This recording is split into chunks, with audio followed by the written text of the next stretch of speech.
All right, so we've done charcoal studies. We've done more charcoal studies. We've done a demo painting, and we've done a bunch of individual technique studies that had to do with, what tools to use, how to get that impasto technique, glazing, everything.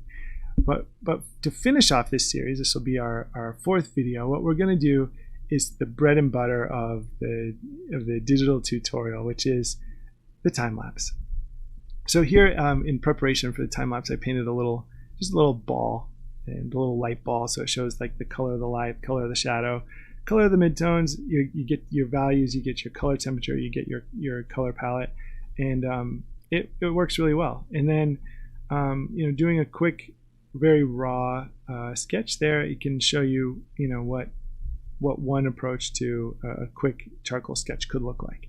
My charcoal sketch was exclusively focused on getting just the light and dark families separated in terms of the values there, and then I'm using the background is just, it just needs to be dark, and then I'm looking for any of those darks, or at least kind of mid-tone dark, and then I'm looking for any of those darks or dark mid-tones that are on the face itself.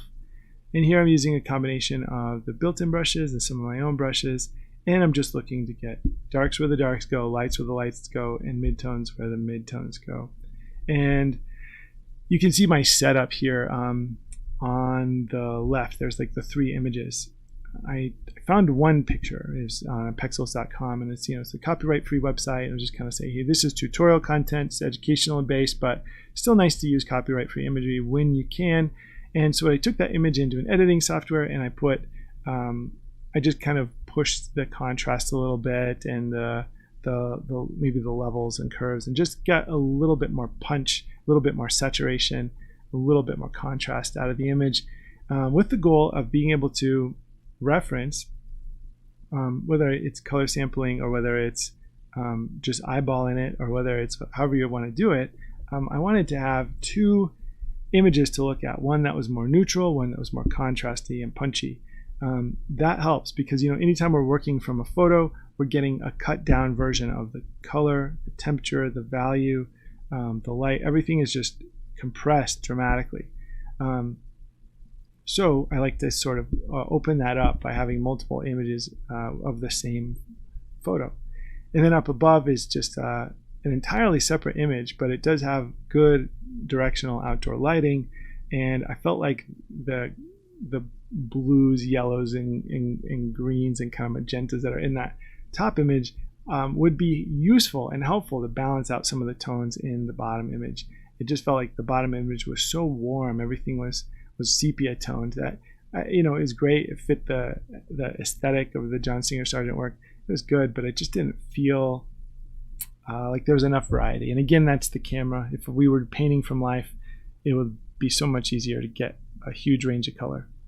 Another thing I like to do is have my color wheel out and close to the subject, right in between the reference and the painting itself, so that I can really quickly just kind of get a feeling for how close I am, right?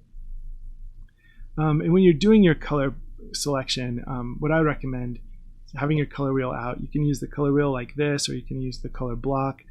But I like to have the HSV sliders below for hue, saturation, and value. Those are really just helpful for me in terms of organizing stuff. This painting was really fun and kind of simple. I was going just kind of fast just to enjoy the process and get some examples of this technique down. In some ways, I feel a little bit like an imposter as I worked through a lot of the stuff that he did. I realized that my mentor and my own work have really pointed me in a direction that fits this style of painting pretty perfectly. The one thing that's a little different is just where you start, right? You start with midtones, start with shadows, start with highlights, whatever. That was just a little bit different than the way I work, but overall very, very, very similar. I love the focus on big, giant brush strokes and on finding the simplest solution to whatever the problem is.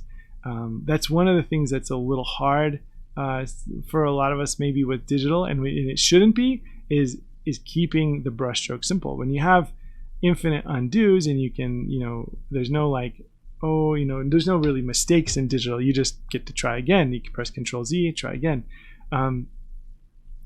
I still said, even though that's all true, I still found that I was using a smaller brush than I needed to a lot of the time. And if I would remind myself, no, use a bigger brush, then when I do that, it all just gets easier. So super fun. You can see that this piece was maybe not a perfect likeness. As I'm, recording and doing various things, I wasn't really thinking about that. It wasn't like a client portrait where it had to be perfect, but it did feel like a success in terms of what I was trying to capture, the style of the artist, and so on.